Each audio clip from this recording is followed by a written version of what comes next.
Man. Dog. Hey, Sally. Hey, we ain't got no more toilet paper, man. Sally, you got some more TP? Are you kidding me? Bro. We don't got no more toilet paper, dog. Man. Hey, Sally, man, give me my sheet, bro. Toilet paper is like gold in prison.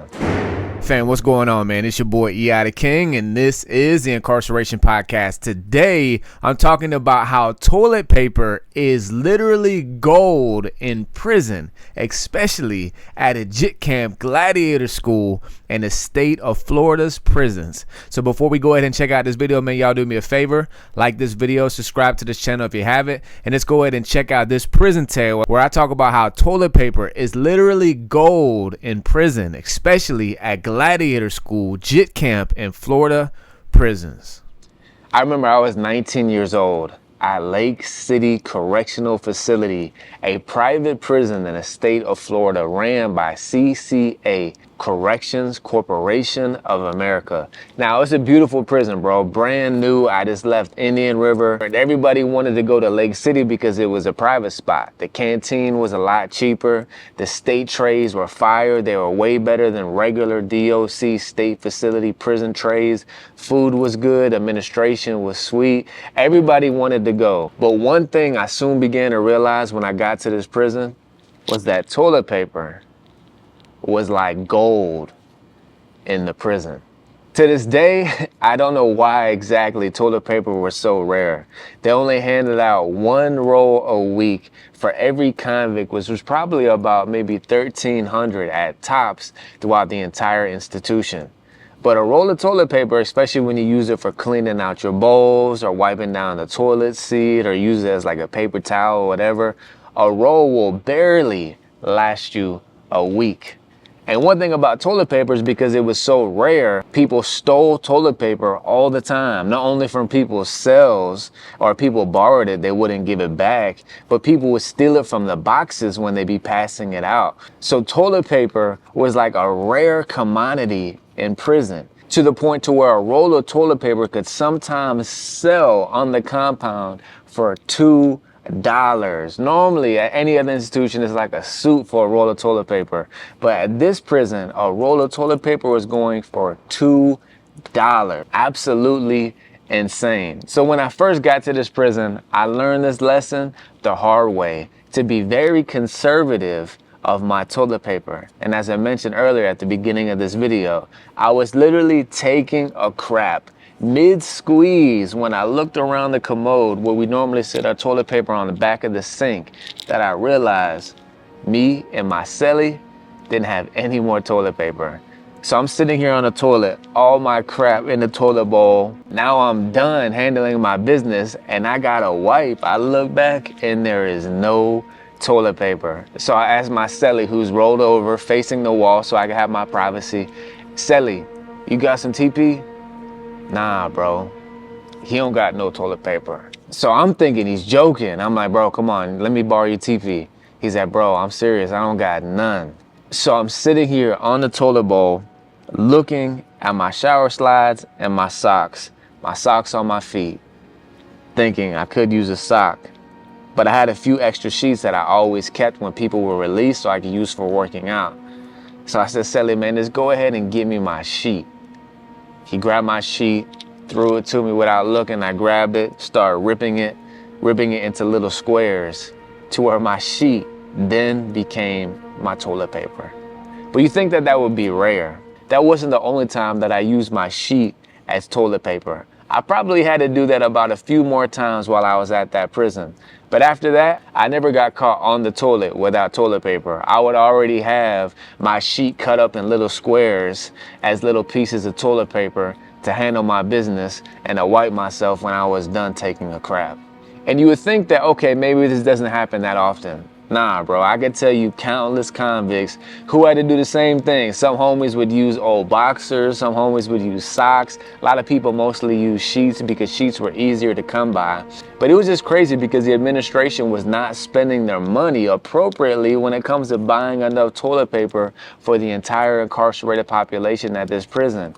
And not only on top of that, they got convicts stealing it so they could sell it. I'm telling you, bro, a roll of toilet paper would go for $2.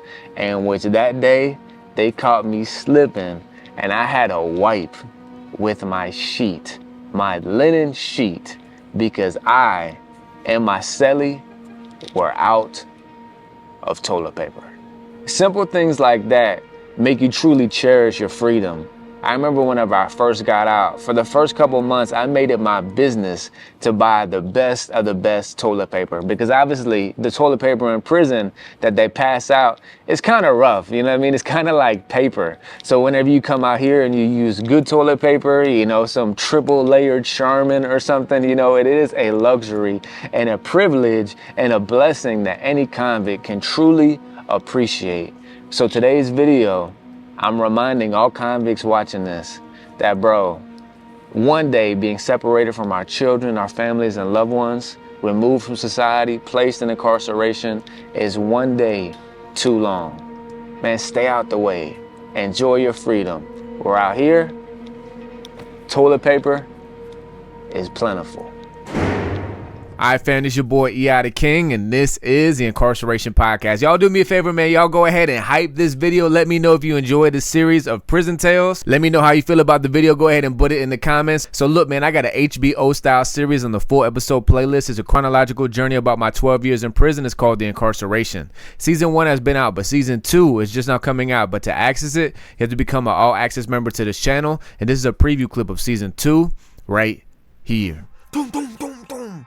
All you hear in the cells when people are fighting is just lockers moving, bunks getting hit. You hear the fists, you know what I mean, hitting faces or being blocked, and people wrestling and people getting slammed. And it just sounds like a freaking war going on in the cell because it's such a small, confined space. And you just hear it time and time again. Not just that first day in the dungeon, but every day, all day. About 102 people, I believe, in K3 in the dungeon. I would say probably about 90 people gangbang is affiliated. Everybody in a different set, and all day, every day, fighting nonstop. And a lot of times it's not one-on-one. It's a lot of people getting jumped, a lot of 2-on-2s or 3s-on-5s, all day, every day.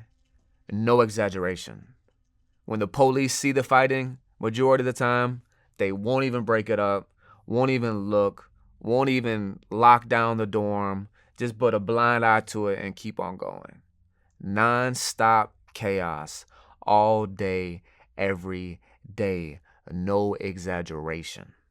Nothing but yelling, fighting, and occasionally stabbings. One thing I began to realize as well at JIT camp is that people had knives for sure, but they call them fence pokers. Little wire that people unravel off the fence posts, they sharpen it up on the floor, and it becomes a knife.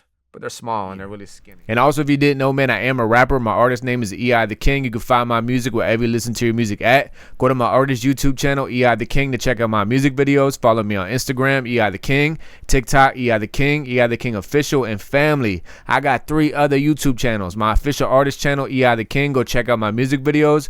Real Crime Stories Unlocked, and my newest channel, Low Budget Traveling, where I'm sharing with you, all fellow convicts and everyday average American, that it is possible for you and I to travel abroad internationally on a low budget. All the links are going to be at the end of this video. Go ahead and click those links. It's going to take you to my new channels. Subscribe, follow, check out the content is fire. And family, we're on the journey to 100,000 subs. Right now we're at 60K. I appreciate all the day one viewers and day one subscribers. If you have not yet subscribed, please go ahead and do so now. Y'all do me a favor, go ahead and like this video, and y'all do me even greater favor, man. Y'all go ahead and hype this video. And for all the convicts watching, man, if you done time in the county jail, state prison, federal prison, you want to share share your incarcerated experiences, email me at eithekingbooking@gmail.com or DM me on Instagram at eitheking_. As I interview you, I'll go ahead and post this interview on this channel. If you got a YouTube channel, social media, whatever you want to promote, I'd like to promote it throughout the interview. Y'all go ahead and stay tapped in for more fire content to continue to come your way. It's your boy, E.I. the King, and I'm out. Peace.